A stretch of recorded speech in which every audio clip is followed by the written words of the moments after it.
Are you He's still muted. are you still way out there in the middle of nowhereville?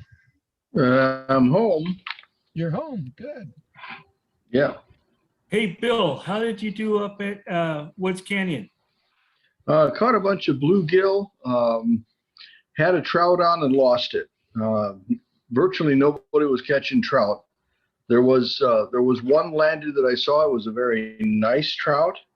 From about 200 feet away, it looked like a nice trout. So that probably means it was nice. Where were you? Were you up north of the lake or down by the dam? Started off going to the left, towards the west, and the dam being to the east, just for conversation. I started off to the west and did some sunfish over there. I caught 2 sunfish at a time at times. Lots of little bites over there. My partner and I doubled up. And so we moved down the lake towards the dam, and that last little cove on the left, I hooked up into a trout, fought like crazy for about 20 seconds, and then it was gone. Never did actually get it up anywhere close to the boat. But people trolling around, there was a lot of people there in boats trolling and throwing bait and all the rest of that.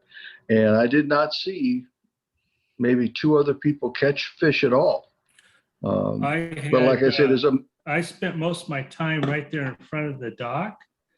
I didn't go much past maybe 100 meters north of the dock, and towards the end of it, right before lunchtime, is I actually, when I caught my first bluegill, and then after that, all those little bastards started attacking my little 1/2-inch football float indicator. Yeah, yes, they do that. And then so I tried to switch over to a cinnamon ant, and then I kept on losing all the little buggers. Bastards, they knew that.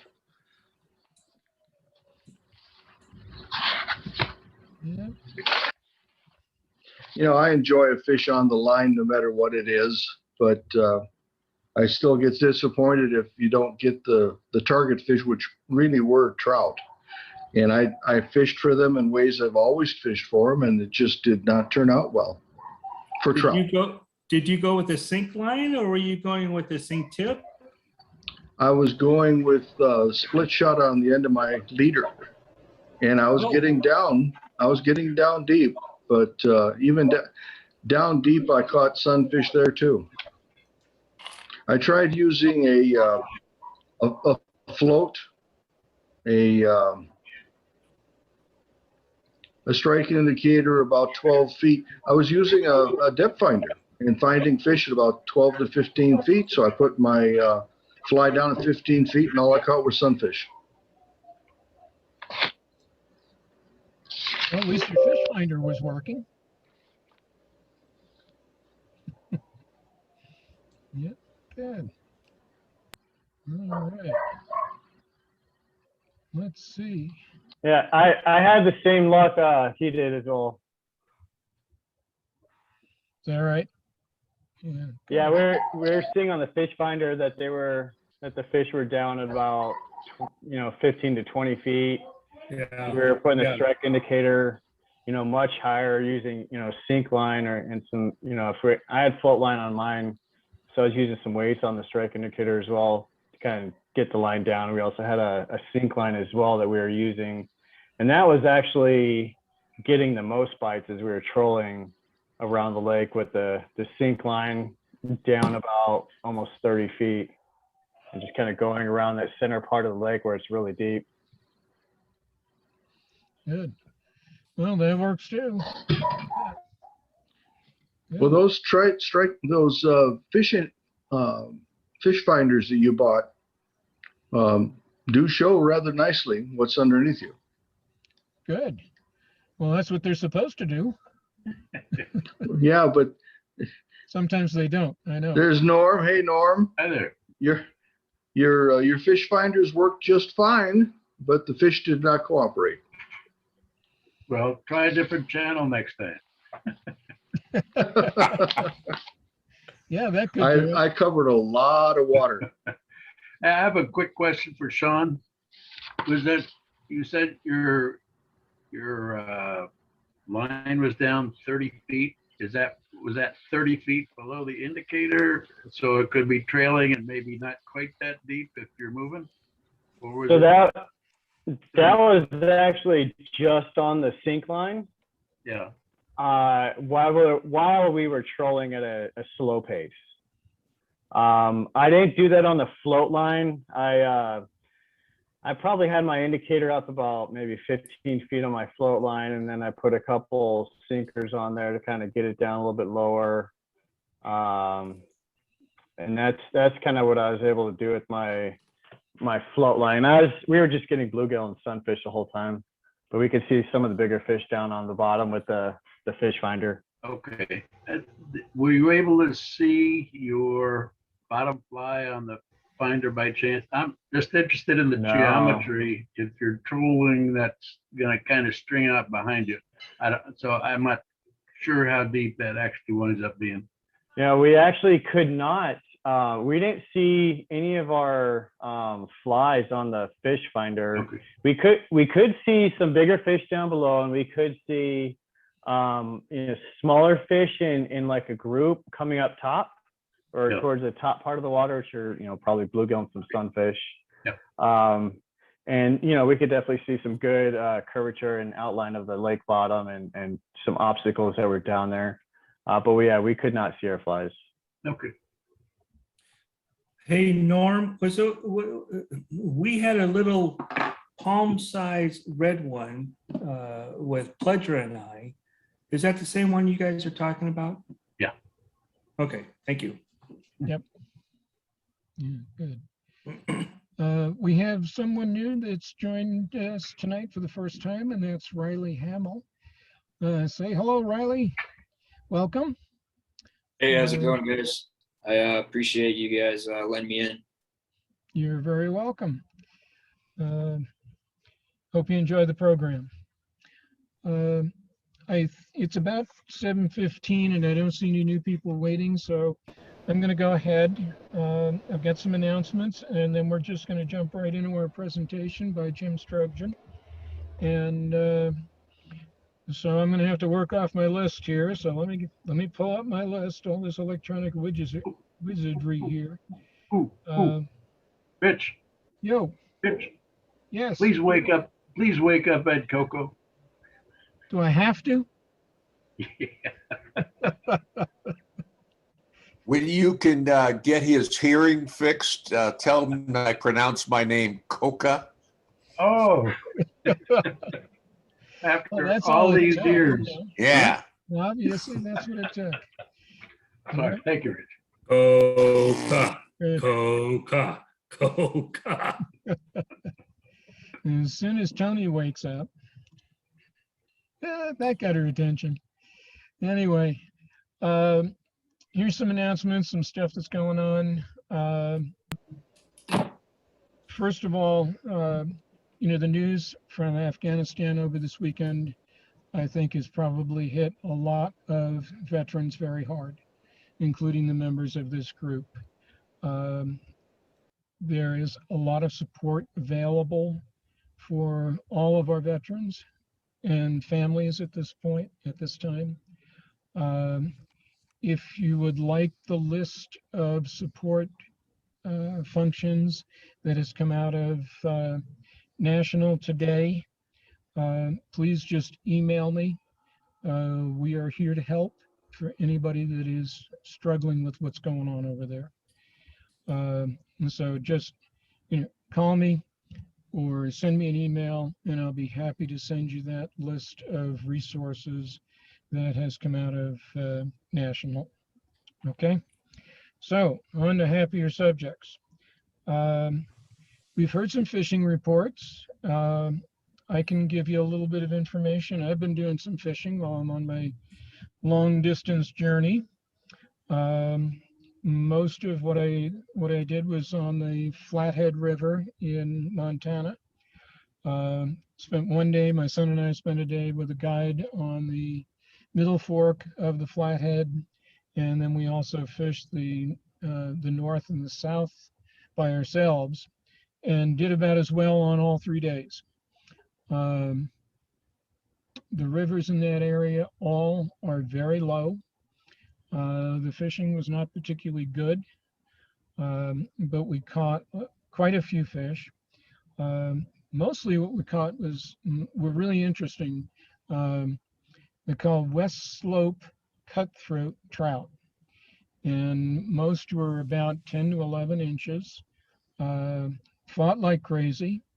They were a lot of fun to catch. Very interesting trying to land them because you can't see them at all when they're in the water. It's crazy. When they hit something on the surface, all you see is the splash. Even when we were in 12 inches of water and trying to land one of these fish, you couldn't see them against the bottom. You could tell where they were because of where the line went into the water, but you just couldn't see them. They're so shiny and silvery that I think what they're doing is their bodies are reflecting the image of the bottom, and you just can't see them on the bottom, against the bottom.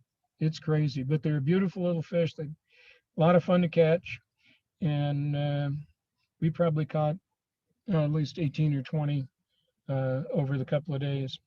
So that was a lot of fun. I've lost my list again here. Here we go. The drought. Hey, Rich. Yeah. Rich, somebody's trying to come on. Jerry. Okay, I see that now. Thank you. Okay, thank you. Let me see who we got here. Jim Saguaro Ranch Ward. I'm not sure who that is. Anyway, the drought and the fires are having a big impact on those waters. The every bit of water in Yellowstone National Park is now under what they call the hoot owl rule, which means you cannot fish from 2 o'clock in the afternoon until 6 a.m. the following morning. No fishing is allowed at all because the water is so warm, 68 to 70 degrees by that time of the day, that they don't want anyone taking fish out of the water. They also have a restriction on what they call grab and grin. They're not letting anybody, they don't want anybody to take a fish out of the water at all. Okay. The guides are working under a 3-second rule, where if you catch a fish, they will take it out of the net, hold it up for no more than 3 seconds, and get it back in the water. Okay, you're not allowed to handle the fish at all if you're with a guide. So things are really serious. I mean, a lot of the water is really stressed. I spent some time along the Madison, and they're under the same hoot owl rule. I saw a couple of places where there were a lot of drift boats putting in. They're putting in at 6 o'clock in the morning and they're getting out by 2. Simple as that. But there's still a lot of action on the water. There's a lot of boats in the water. And so it's been really interesting. So anyway, that's what I've been seeing lately. I wanted to remind you that the post-fly tying program will be coming to an end with the September order. So anybody that's involved in that, I am going to place, or I have placed the order for the September flies, but that will be the end of that program because we're going to be starting up our regular meetings again. So a little footnote on that. So just as a reminder for the dates, the Phoenix and Surprise meetings are going to be combined initially. And the first one is going to be on September 9th, and also in September on the 23rd. And those will be at All Saints Lutheran Church. And Gilbert meetings are going to be on September 14th and 28th, also at 6:30. And those will be at Spirit of Joy Lutheran Church in Gilbert. Those are the same locations, same times, etc. So those are coming up. Hey, Rich, is that going to follow through with the second Thursday and the fourth Thursday of every month? Yes, that's what's scheduled at this point.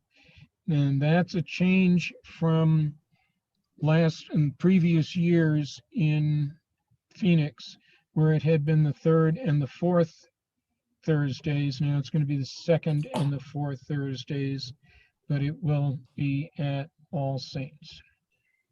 Thank you. Yep. Our next Woods Canyon outing will be on September 15th, and I'll be sending out paperwork on that. I'll be the lead on that one. We need volunteers, we need boat drivers, and boat certs are required for that trip. Okay. We'll be working on putting together another boating certification session before then. So watch your email for that. Obviously, you just heard the reports from Woods Canyon from the last trip. It was obviously successful. So we're going to do it again. What about Willow Springs on 8/28? That one has been canceled. Okay.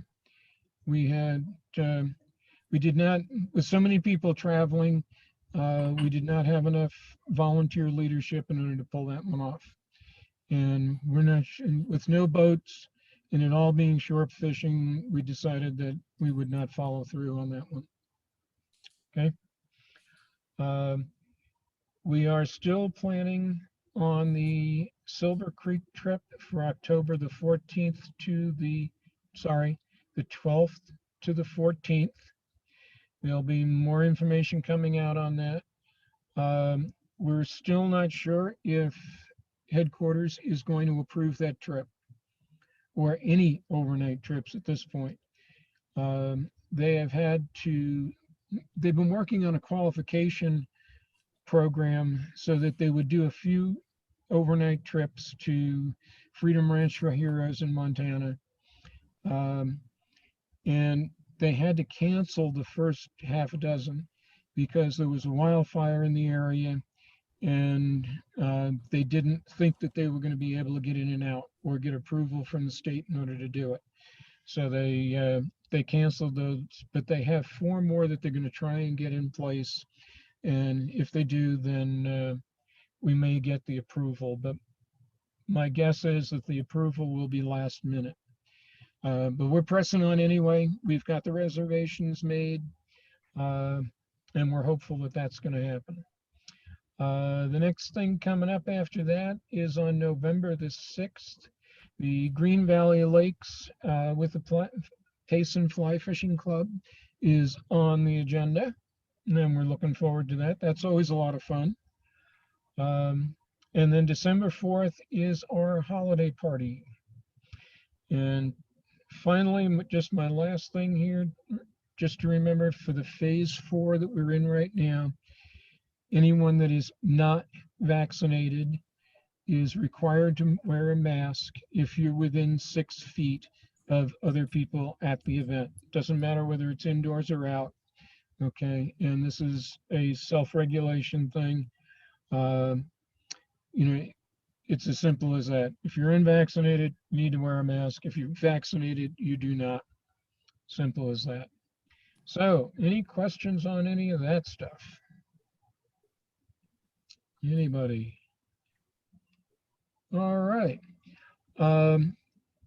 Jim Strogen is going to give our presentation tonight. He's got a lot of information for us. Jim, many of you know from those trips up to Green Valley.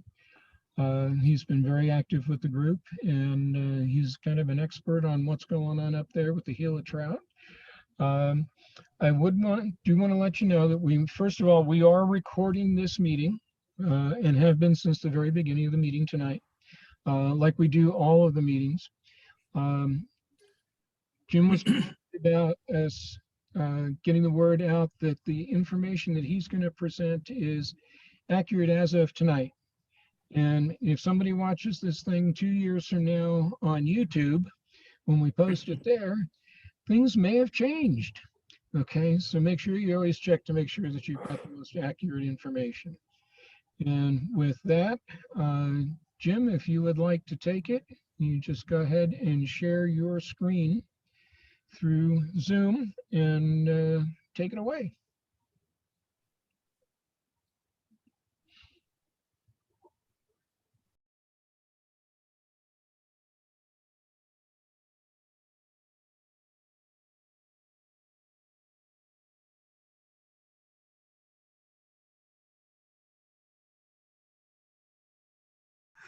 Excellent.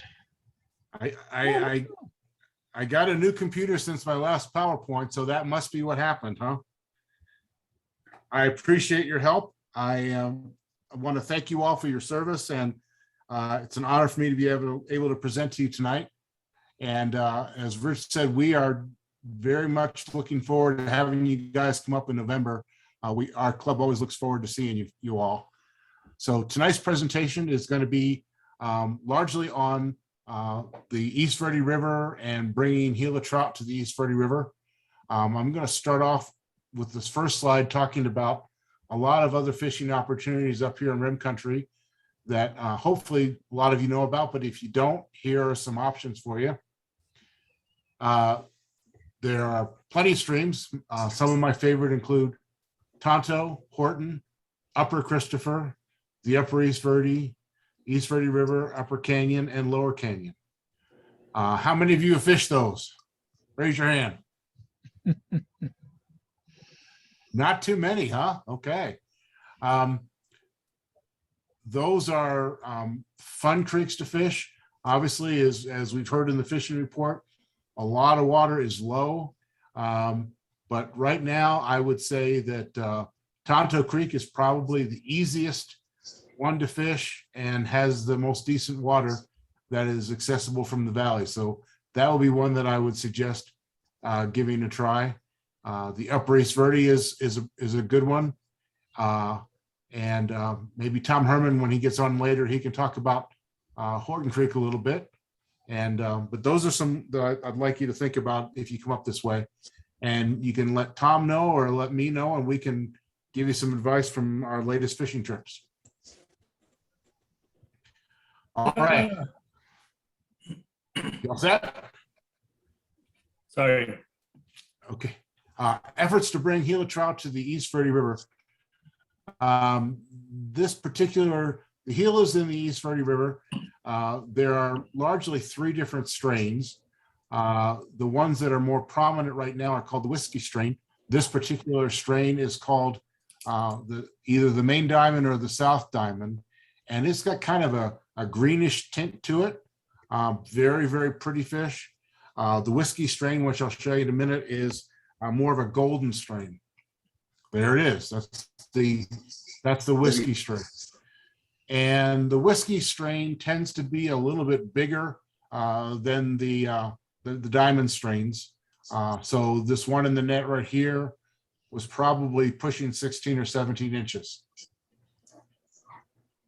What I wanted to mention about the the East Verde efforts and bringing Gilas to that, there have been several organizations that have helped in that process. Some of them have helped at the Canyon Creek Hatchery level by providing funding for Canyon Creek Hatchery for the Gila Trout propagation program that is putting Gilas into recreational stocking situations like the East Verde. Ideally, they're going to be able to expand that program and be able to put Gilas in several of the Rim Country streams. There's currently an environmental assessment that's being reviewed that would allow Game and Fish permissions to do that. So we're hopeful that that's going to pass and that more streams in the region will get recreational stockings of Gilas.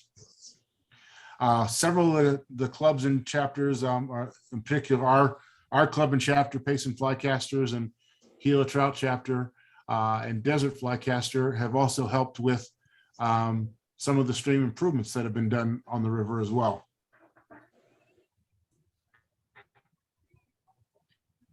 There's a guy you might recognize. There's Tom Herman talking to Trevor Nelson at Canyon Creek Hatchery. And what's kind of interesting in this picture, this is a picture from a couple years ago, but Trevor is explaining to Tom what he had to do at the hatchery at that point. The raceway that they're standing at is just jam-packed with rainbows. And in order for Trevor to feed the Gila trout, he has to throw food from that bucket across the Rainbow Raceway to the Gila Trout Raceway on the other side, because the Gilas are much more like a wild trout right from the get-go. They are very sensitive to human contact, shadows, things like that, kind of freak them out. So in order for him to feed these fish a couple years ago, that's what he had to do. Here's another example when they are young. So this is some Gila trout fingerlings in the fingerling building. And what the hatchery staff had to do was to build covers, plastic covers like this, to put over the Gila trout tanks. And that really relaxed the Gilas. It made them much more comfortable feeding. Trevor showed me what happens when you lift that lid off and the fish just panic. And obviously that was not really helpful to these particular fish, but it was really eye-opening to me. And it was really, I was really happy to see that, because that's exactly what you want a wild trout to do. You want them to really seek out cover quickly. You want them to panic when situations are not right, when there's a possibility of a predator. And these Gilas act so much differently than hatchery raised rainbows that it's a wonderful thing to see, even when the fish are panicking in this setting like this. I think all the hatcheries have this issue, but when I was up visiting at this particular time at Canyon Creek Hatchery, this is some of the stuff that they deal with. So their job at a hatchery is a 24/7, 365-day job.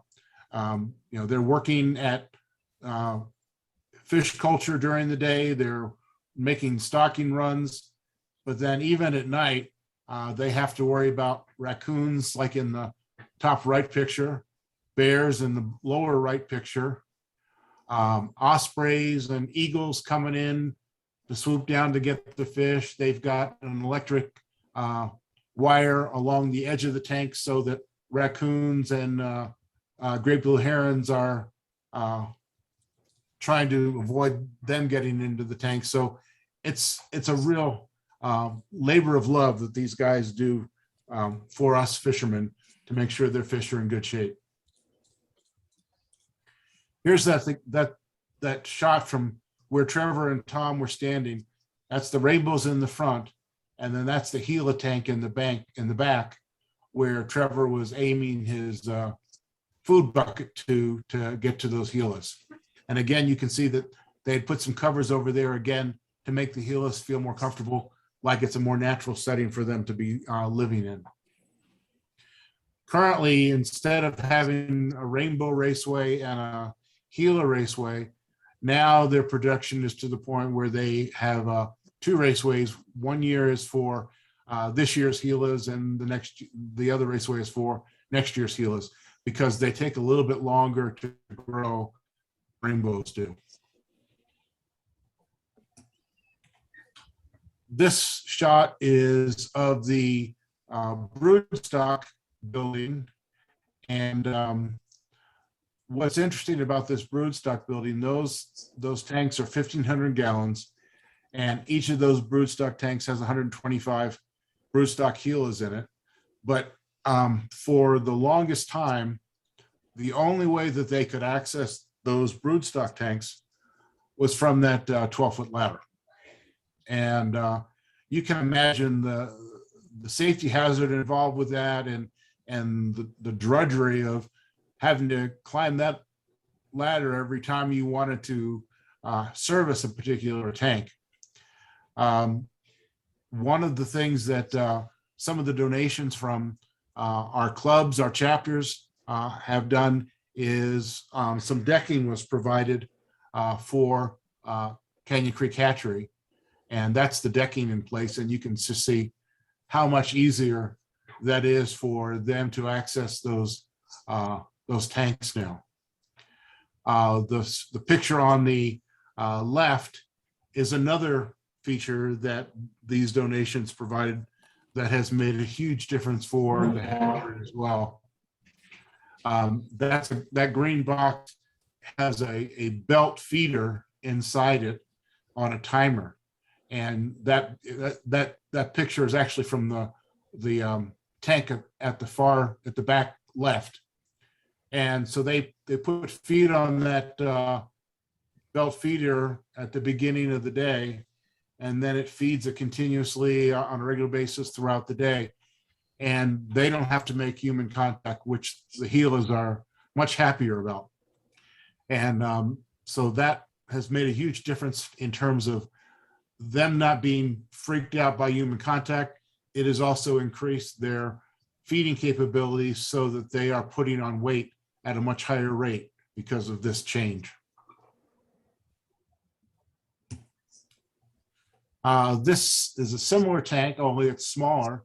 It's a 450-gallon tank. And in this tank are Gila fingerlings.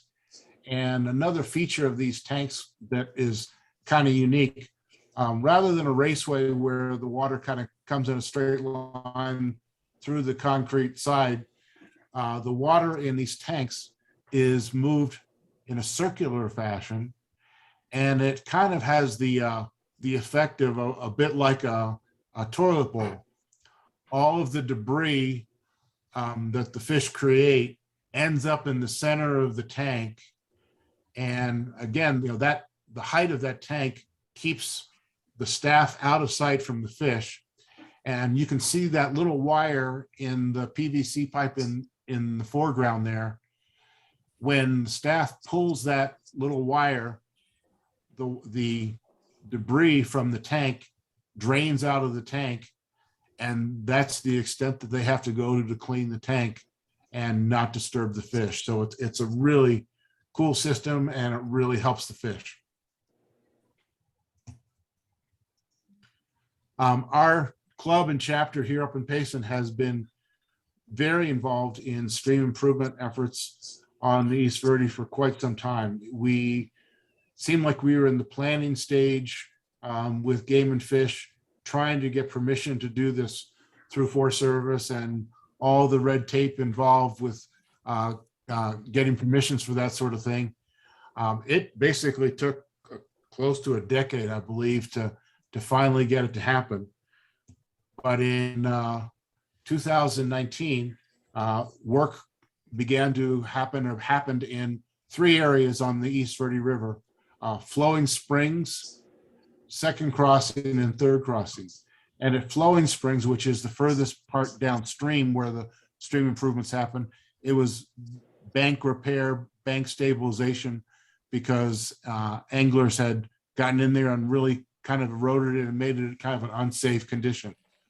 At Second and Third Crossing, so at Second Crossing, just above the bridge is the first stream improvement, and then going upstream for about another quarter mile, there's a series of them. And then at Third Crossing, stream improvements again are in place directly upstream from the bridge. But those improvements went in like about January of 2019. Here's an example of some of those improvements getting put in. So they had an excavator in the creek, and you can see that he's grabbing a log there. There's ready to grab a log, and that log that's being grabbed on the left side of the picture is going to be placed into that bank on the right side. You can see the eroded bank on the right, and they put those logs in there angled. They embed them probably about 20 or 30 feet into the bank, and then the front barb of the log faces upstream at an angle, and that provides cover for fish, and it also helps reduce the impact on the eroded bank. It kind of stabilizes the bank and not allow water to flow into it and further destabilize the bank. So there's that log embedded in the bank now, and you can see that it was put in there pretty far. If you look at it carefully, I think I've got a better picture of it coming, but in the furthest upstream section, right behind the white water there, you might be able to see a little bit of a cable. So that log is cabled into a big boulder underneath it, and that's created a nice hole that the fish hang under. And again, it also stabilizes the bank. There's a better shot of the cable right there in the hole that was created there. So when the Canyon Creek hatchery folks bring their Gilas to the East Verde, since there's a number of these stream improvement devices along the way, what they were in the habit of doing is dropping fish in at each of these stream improvement devices all the way upstream at second and third crossing. So, and then obviously they would stock at water wheel and first crossing as well. But that's another example of that dedication of the hatchery staff. You know, that's quite a bit of extra work rather than just dumping it at the bridge. They're walking those fish several hundred yards with several buckets at a time to get the fish spread out and to give us more fun and opportunity on the creek. And what happens with these Gilas is they like to move a fair amount, and as long as the water is in good shape, they will move. I mean, I was catching them a mile away from where the nearest stocking point was, so that was kind of fun too. This is the kind of an unusual stream improvement, but it's a very important stream improvement. This is a rock barb. Actually, there's two rock barbs here, and this is at the upstream end of the second crossing stream improvement area. But this downstream rock barb, you'll see in a minute where if the stream is running heavy and hard, like it was last night when we had heavy rains, what's important is that we don't want the stream to braid at this point, because if it braids, it's going to create too shallow channels. And so this rock barb and the one above it were designed to return the water to the stream and create a deeper single channel. So this is the upper rock barb, and you can see how it narrows the creek down to a very shallow channel, or very defined channel. And so that's the rock barb on the left. And then the upper right-hand picture shows you looking downstream to where that rock barb drops that water into, and that cut bank is a wonderful place to look for fish. What I tend to do when I fish that upper hole there, that big hole that often has big fish, there's generally a log right in the middle of it. I generally fish looking upstream on the left side of that log. But when I catch fish there, I drop them down into that cut bank down below, and they're a lot harder to get to by other fishermen. So I have a hope that they're going to last a little bit longer than they would if they stayed in that bigger hole upstream. This is kind of an interesting stream improvement, and you look at it at first glance and you think that why would they even bother with just putting 3 big boulders in the stream? This was done at third crossing. In fact, if you park at the third crossing parking lot where the picnic table is there, the little ramada there, this is right behind that ramada. And within about an hour of them putting those 3 boulders into this pool in 2019, that's when there was holdover rainbows in the creek. There were fish that had already found those boulders and made that their home. And I took a video. I was kind of taking pictures of the area, and when I was taking a video of that particular hole, a fish jumped right as I was taking the video. So that is a hole that is very, very productive. It remains very, very productive. The near bank is kind of a cut bank, and the fish, when they feel concerned, they will duck under those rocks. But otherwise, they'll be feeding just downstream of those rocks or just upstream of those rocks, even in the middle of the current or slightly to the near bank. These are some stream improvements, again, that were done at Third Crossing. Unfortunately, the heavy rains that we've just had have done a number on this stream improvement. It was a great hole. The line of boulders after that first semicircle of boulders is there to kind of keep the riffle in place, and then the second inner line of boulders was providing a place for the fish to kind of stack up either in front of the rocks or behind the rocks. But this last big storm knocked a whole bunch of gravel into that whole area and has kind of defeated the stream improvement work that was done there. We're hoping that another big rush comes down and it might clean it out again. We can hope for that, I guess. Our club and chapter spent some time putting willows in at both second and third crossing. And the purpose of those willows is to provide some shade, not just to make it hard for fly fishers to cast, but to provide some shade for the creek and try to cool it down as best we can. The temperatures right now, the East Verde has not been stocked, and I would say probably over a month. Water conditions, as Rich described, across the west are bad. They're bad on the East Verde.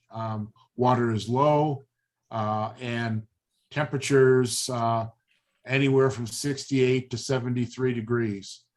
So it has, ceased the stocking on there. Hagler Creek is another example of a creek that's suffering up here in Rim Country. Temperatures there were in 74 to 75 range.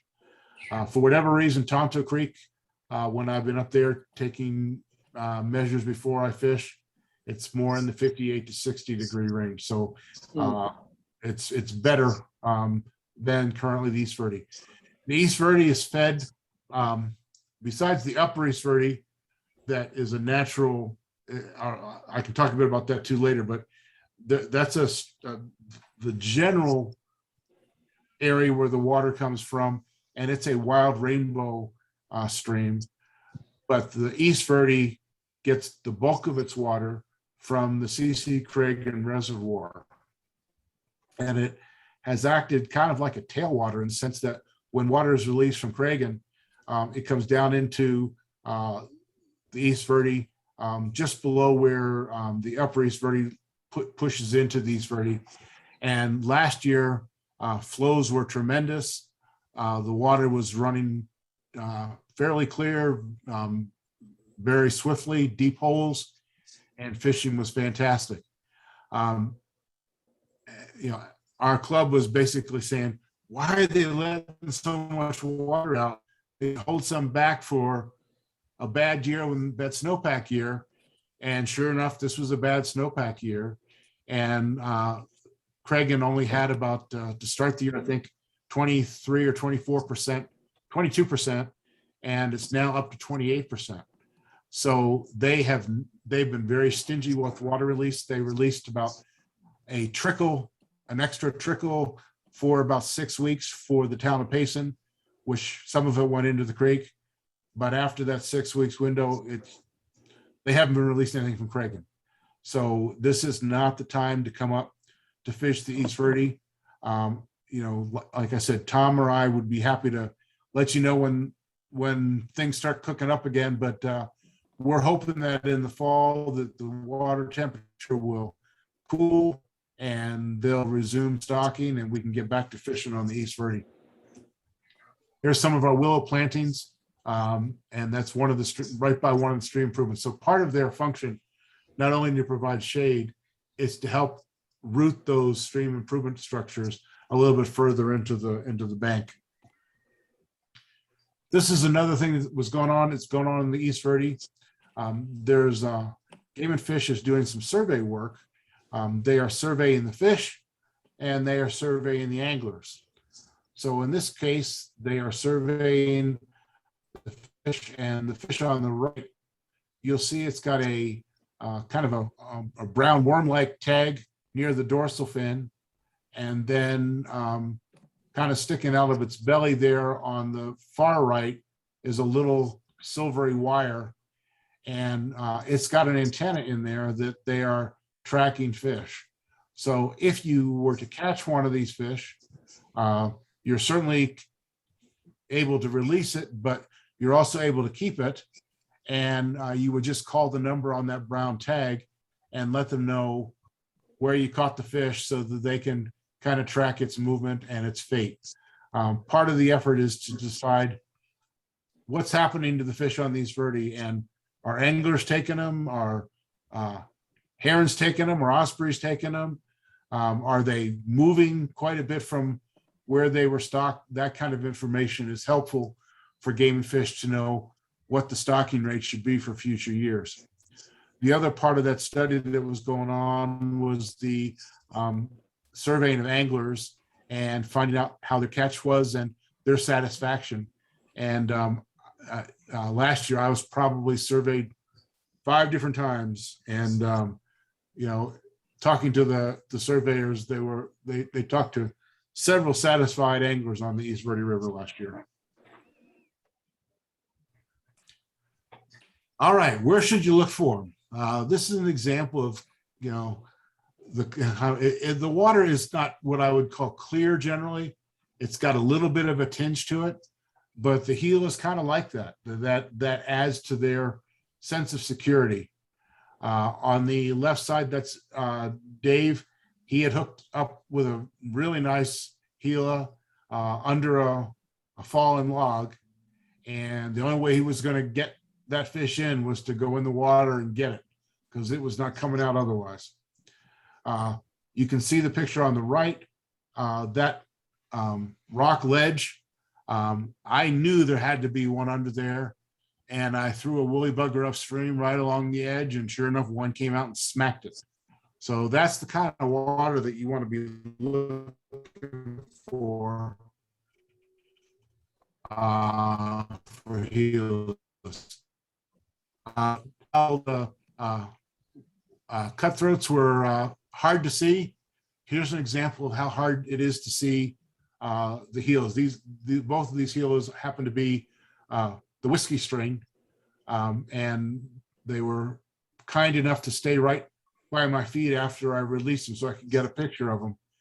But they're just a beautiful fish, you know, in the net and certainly back in the water. This is some of the water that you would be looking for. So those deep holes are very productive, you know, fishing the foam line. That's Rick Hinkey that's fishing right under the second crossing bridge, bringing one to net there.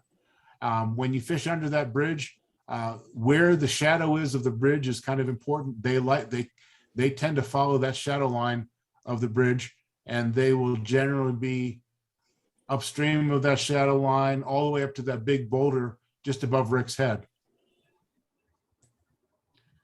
This is upstream of the water wheel parking lot.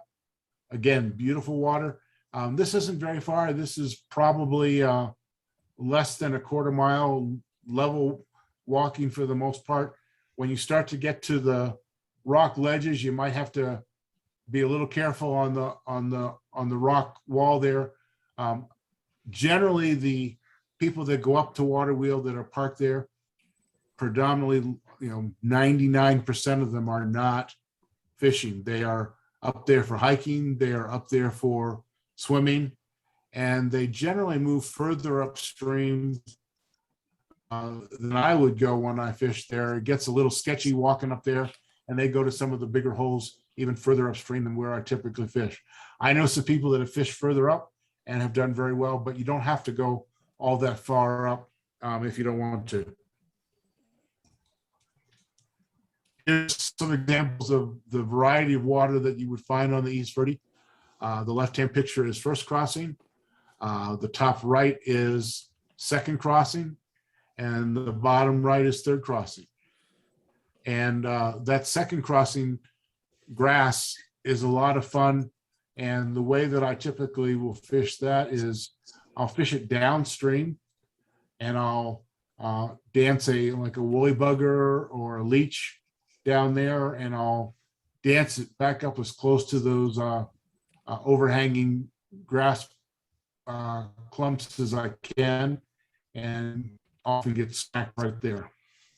That third crossing picture, that run there is about 300 yards below the bridge. And I've caught fish in that fast water, and then the whole bends left to right. I've caught them on that bend.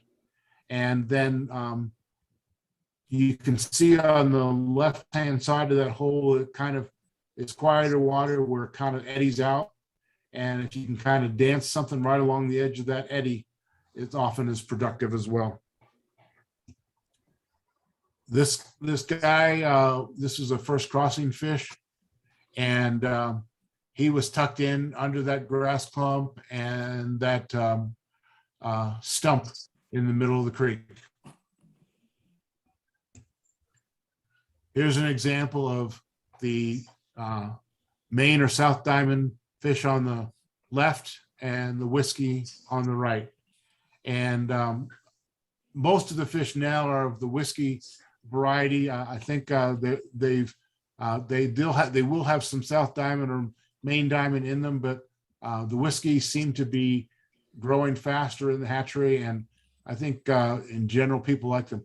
I'm kind of partial to the Diamond because they show a lot of spunk. Even though they're smaller in stature, they will go after a big fly with reckless abandon. These are some of the flies that I typically use. I'm generally a wet fly fisher. I fish under an indicator a lot. I will fish upstream and I will fish downstream. But I will put on a dry if they are going after them. And there's members of the club that have done very, very well with dries. But I tend to do better with stuff under the surface because I have kind of this belief that, you know, the fish are seeing the bugs under the water a lot more than they're seeing them on top. So I'm going to give them something they're used to seeing. All right, would you like to help? We are taking donations through Payson Fly Casters, and that money goes to Canyon Creek Hatchery to support their propagation program and ideally get more Gilas into waters in rim country. And one of the things that we're trying to raise money for them for this year, they had 120 females this first that were raised on site from eggs. So this was kind of a great year for them. They had been raising these fish for 3 years. They got them to the point where they were broodstock females ready to produce young, and those 120 females produced over 40,000 viable eggs that have moved into fry and now fingerling stages.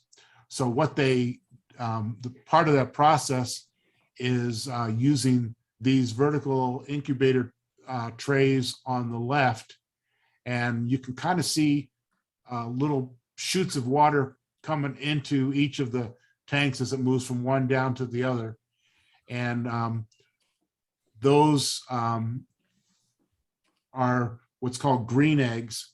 And those green eggs are laid between sections of screen to kind of hold them in place like the gravel does. Once those eggs eye up, they're very, very fragile at that stage. So that's a very critical stage. Once those eggs eye up, they move them into these jars on the right, and you can see the eyed eggs there. But both of those things, they are in need of to expand their production and improve their production. So that's what we're hoping to help them with this year. Another way that you can help, we had several members of not only our club and chapter, but some of the chapters and clubs down in the valley and in Tucson they helped with stream improvement, like this work that was done on the Upper East Verde. So this improved about a 200-foot section of the Upper East Verde, which improved habitat for wild rainbows. But you can see where they're hauling that log, you know, that water is only an inch or a couple inches deep.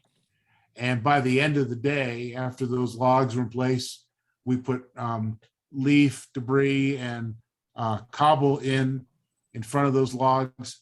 And we created 4 pools in a day that now that particular pool that you're looking at there in the lower right, fish are already in that by that rock.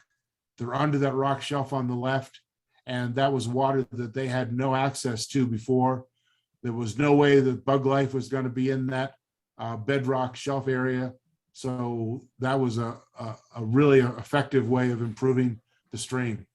Well, there's 2 recovery Gila trout population streams, Dude Creek, which is now open to fishing because the population is doing pretty well. It's open to fishing from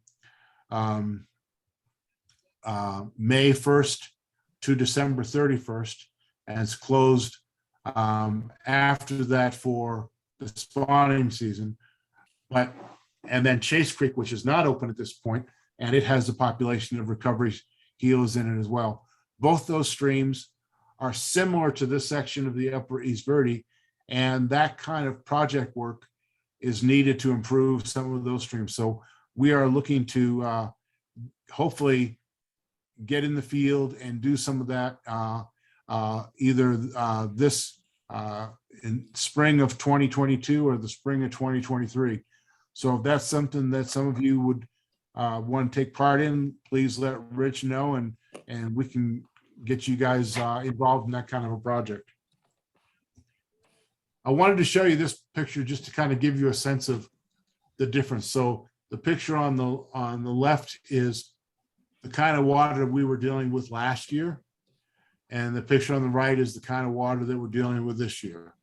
So when we get that water back, it will be a great stream again. It is not a stream that I would recommend coming up to right now unless you give Tom or me an email or a call, and we can tell you if it's worth coming up to fish the East Verde. So that's Gilas at the East Verde. Do you have any questions for me? Thank you.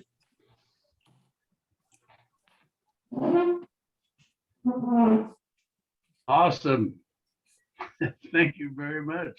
Yeah. Welcome. Great information, Jim, and great work on that fishery and for those fish. Thank you. That's impressive. That's really good stuff. And thank you for sharing it all with us tonight. I'm sure that we'll have. Can I ask a question for him there? Sure. Rich? What was the name of your organization again, sir? I am a member of the Payson Flycasters Club and the Gila chapter of Trout Unlimited. Okay, the Gila chapter of Trout Unlimited. Thank you. So I have a question, Mike Klatt. Yeah. Do you, how are these areas for anglers with limited ambulatory skills? Are there trails, or is it rock climbing, or how does that work? There are certain sections that are better than others. Generally, when I'm fishing East Verde, I am fishing it from the bank. I'm generally not in the water when I'm fishing it. The second crossing area is pretty rocky, bouldery. So it's a little bit tougher than third crossing. There's a section upstream that's even easier. Water wheel is typically a very easy place to fish because it's deep holes and you're just kind of dropping it in from the bank. You probably need a long-handled net to get some fish out of there, but you can, for example, fish off of a big flat boulder and do quite well. Okay, also, I just wanted to say thanks a lot. I've really enjoyed some some of those trips to the Payson area and your lakes up there over the last, I think, probably 5-6 years. So really a hearty thanks on the work you're doing there. We look forward to having you guys come up. Good. Take a look at your chat box down at the bottom, Jim. There's some questions sitting in down there on the bottom of the screen. Okay, is there public land to fish Black River, or is that all native land? I am not real familiar with the Black River. There is an environmental assessment that's going on that deals with Forest Service land over there. I know that there's quite a bit of public land, but I'm not sure how that impacts fishing over there. I think in the past, hadn't they had some trips to the Black River 2-3 years ago for this COVID thing? I don't know. I can jump in there. We got a bunch of the guys up at Big Lake, and then we drove them down to the Black. It's about, I don't know, 15-20 minutes, and they can fish either way on the Black River, and it's in public land. Just follow the signs. Yep. Yeah, we took some folks up there a number of times a couple of times when we were camping at Big Lake, and worked out quite well. So that is not restricted. See if I can get the light to come on here again. Ah, there I am.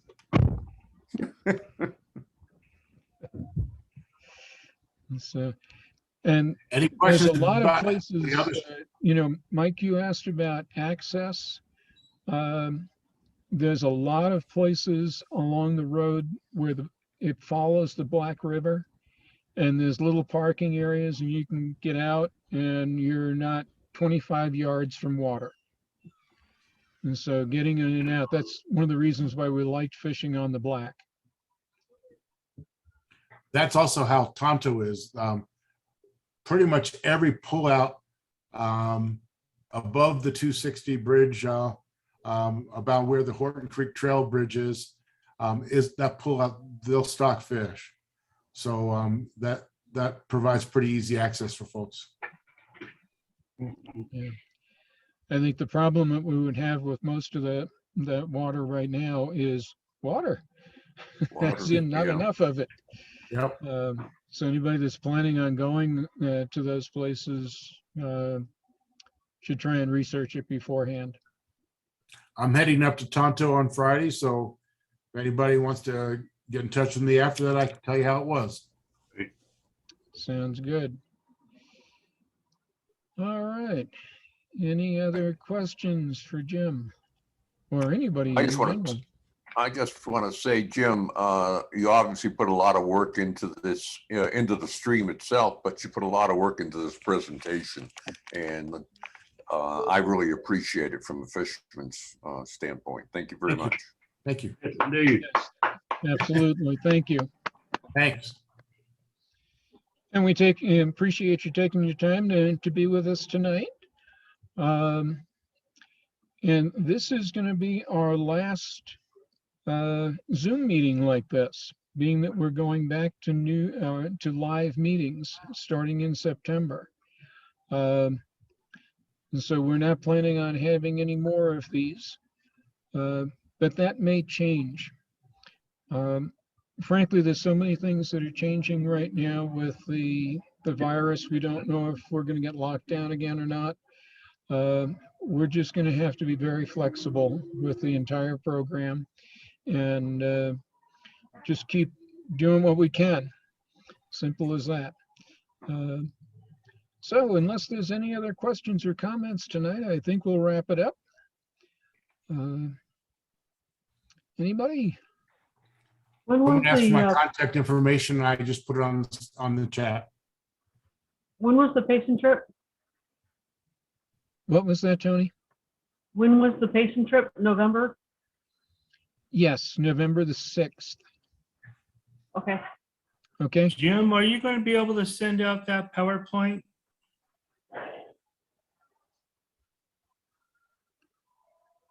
I think it's been recorded, hasn't it? Yeah. It is. We've recorded the whole meeting like always, Mike, and we'll put it on the YouTube channel, so you'll be able to see it there. Okay, thank you. Okay. This one may take me a little bit longer to get it accomplished because of the Wi-Fi situation while I'm on the road, but I'll try and get it done hopefully in the next week. Okay. Hey, I made a And like mistake. usual, I'll send out an I email to everybody. sent you the first email that I sent, contact was the wrong one. The second one, Jim Strog, is the right one. Jay Strog was my old one. Okay, very So good. Jim Strog is the one you want. I'm sorry. Thank you, Martha. Thanks, Jim. Yeah. Thank you. And thanks Looking very forward to see much, you guys in everybody. November. Thank you, Uh, everybody. And I hope Thank we'll see you, you all everyone. soon in September Great at program. real Thanks so live much. Have a safe meetings trip, with Rich. live people. Yeah, stay safe, Rich. You guys. All right, very good. Good night, everybody.